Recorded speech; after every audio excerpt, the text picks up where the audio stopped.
In this video, we talk about the relationship between two lines.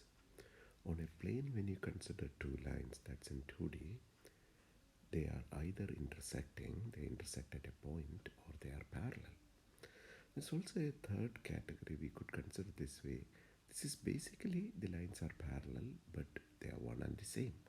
A line lies on top of the other, so that every single point is common to both the lines, or in other words, the lines are the same. They're called coincident lines. One line lies on top of the other. But if we move to space, you can see that there could be lines which are neither parallel nor intersecting. So if they are neither parallel nor intersecting, they are called skew lines. It's the third case. We're going to do a few questions based on these ideas. So this is exercise 13G, and the question says classify the following lines as parallel, intersecting, coincident, or skew. Of course, coincident is a special case of parallel that comes under parallel. So neither parallel nor intersecting turns out to be skew lines. In each of the cases, you also have to find out the measure of the acute angle between the two lines. We already know how to find the angle between two lines. Cos theta is equal to b1 dot b2 divided by modulus of b1 into modulus of b2. So our focus is not on finding the angle. Our focus is on deciding whether the lines are parallel, intersecting, coincident, or skew. So I have got two lines given to me. So what I'm going to do is from the first line, I'll pick up b1 vector. And b1 vector is the coefficients of the parameter. That's the coefficients of t from here, 2, minus 1, and 1. That's b1.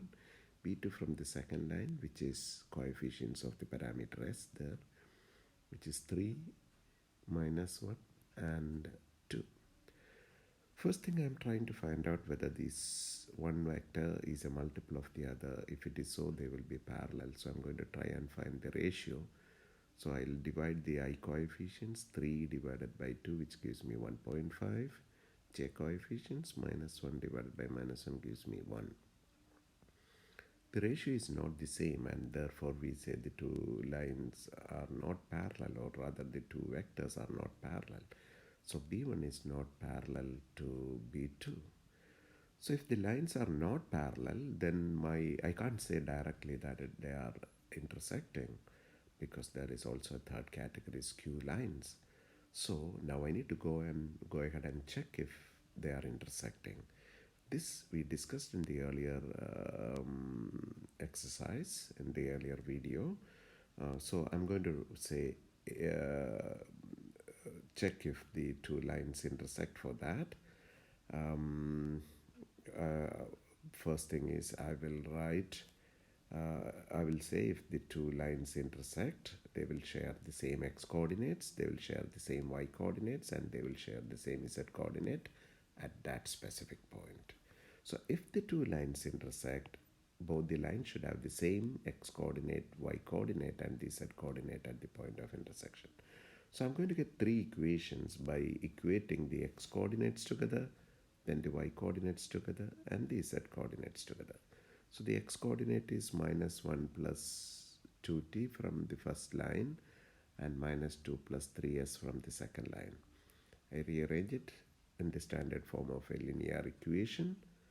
2t minus 3s is equal to 1 goes to the other side and makes it minus 2 minus 1, which is minus 3, equation number 1. Now I equate the y coordinates. The y coordinates y coordinates are 2 minus t is equal to 3 minus s. Rearrange it like an equation, and so that's equation number 2.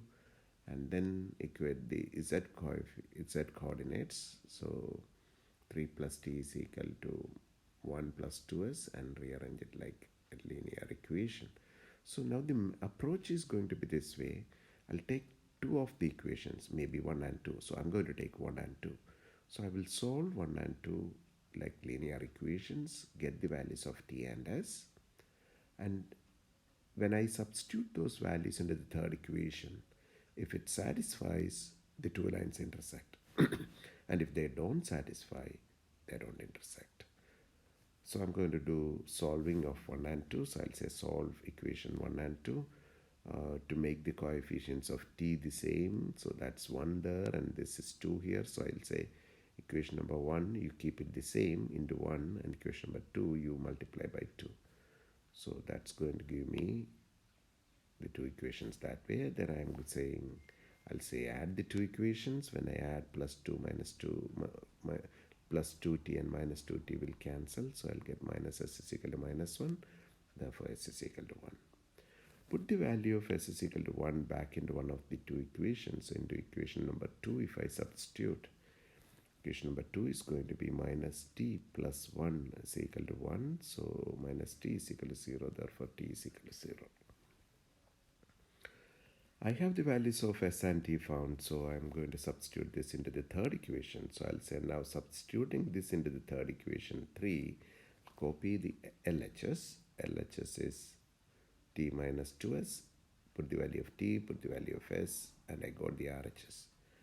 And so I say it satisfies the third equation, therefore the two lines intersect. The second part is finding the angle between the two lines using this formula, and the answer is going to be 10.9. You could do that yourself. Let's look at another question.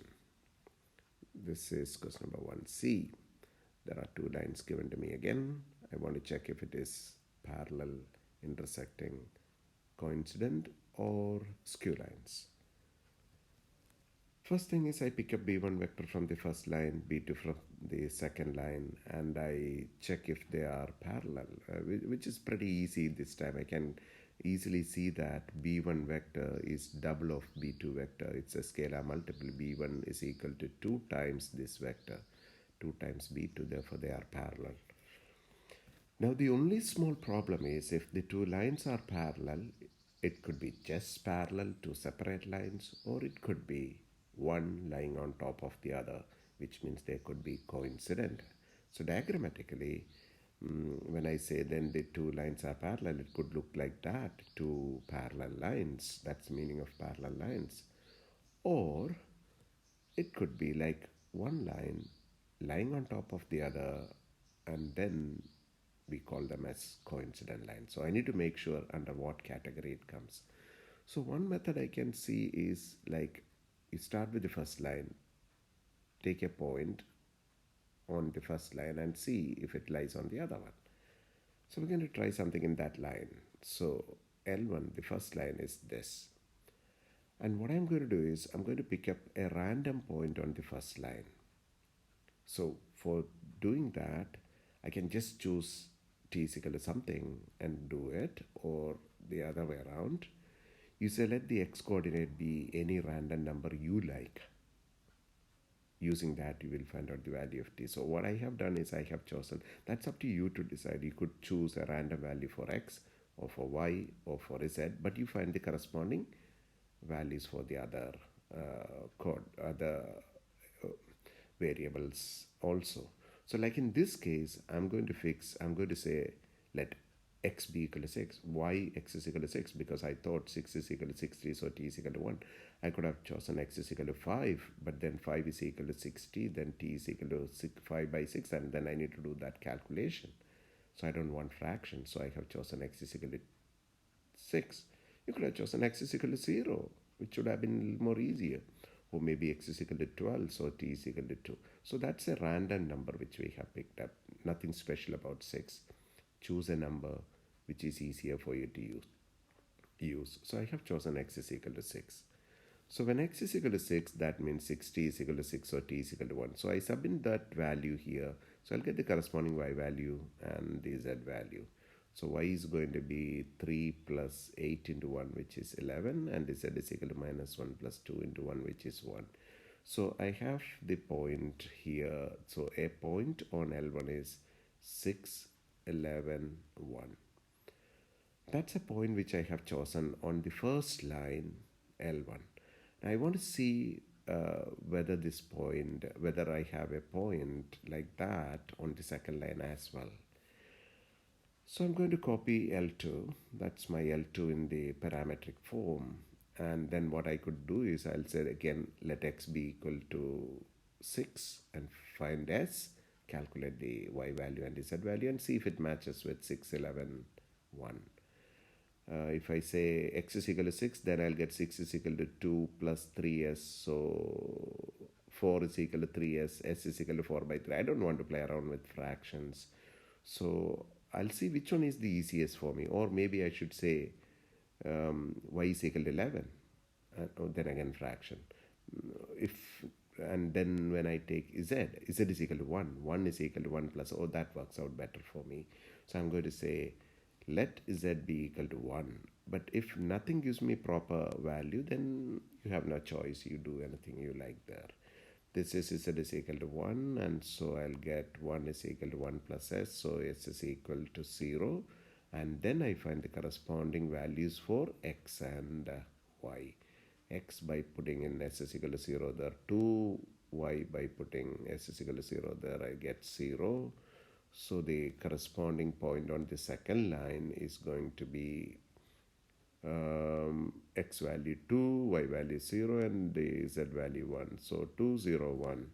This is 2, 0, 1. That is 6, 11, 1. So when I chose a point with the same z coordinate 1, the other two are not matching. So that means the point is 6, 11, 1 lies only on the first line and not on the second line. So they don't have any points in common, and therefore the lines are not coincident, they are only parallel. So that's our conclusion going to be, we'll say L1 is parallel to L2 but not coincident. If they were coincident, every single point on the first line should lie on the second line. Let's look at another question. In this question, I need to do the same thing again, check if they are parallel, coincident, intersecting, or skew. So I have B1 and B2, and I want to check if B1 is parallel to B2. I take the ratio, minus 4 divided by 2 is minus 2, 2 by minus 1 is minus 2, the z coefficients, minus 6 divided by 3 is also minus 2. So they are parallel. One is a multiple of the other. So that is like minus 2 times B1. B1. So that's a mistake I have made there. So this is minus 2 times B1. So B2 is negative 2 times B1. This is written wrong there. It is B2 is equal to minus 2 times B1. Therefore, we say B1 is parallel to B2. Now the problem is, if they are parallel, they could be just parallel, or it could be parallel and one lying on top of the other, which means they are coincident. So I need to check if they are coincident now. So for that, I start with the first line L1 in the parametric form, and I'll choose a random value for either x or y or z. Okay, I have chosen 3 so that I thought t would work out smooth for me, that's why. So x is equal to 3, I said choose x is equal to 3. You could choose any number you like. X is equal to 3, which will give me a proper value for t. So 3 is equal to 1 plus 2t, which will give me t is equal to 1. So using t is equal to 1, I'll find y and z as well. So I get the corresponding y value and the z value. Y value will be minus 1. Z value will be 1 plus 3, which is 4. And therefore, the point on L1 is 3, minus 1, and 4. I'm going to see whether 3, minus 1, 4 also lies on the second line. So I'll now start with the second line in the parametric form and choose either x as 3 or y as minus 1 or z as 4. So you should choose one of them. I choose x is equal to 3. When I make x is equal to 3, I will get 3 is equal to 3 minus 4s, which gives me s is equal to 0. And with s is equal to 0, what is the corresponding y value and z value? Y value is minus 1. By plugging in, z value is 4. So the corresponding point is 3 minus 1, 4. And so we know 3 minus 1, 4 lies on both the lines. The lines are already parallel. We said they are parallel. The lines are parallel. And now also they have a common point between them. Then it has to be one line lying on top of the other. So the lines are coincident. The lines are parallel, and since there is one point in common between them, every single point has to be common between them. That's the meaning. Therefore, the lines are coincident. We look at another case now.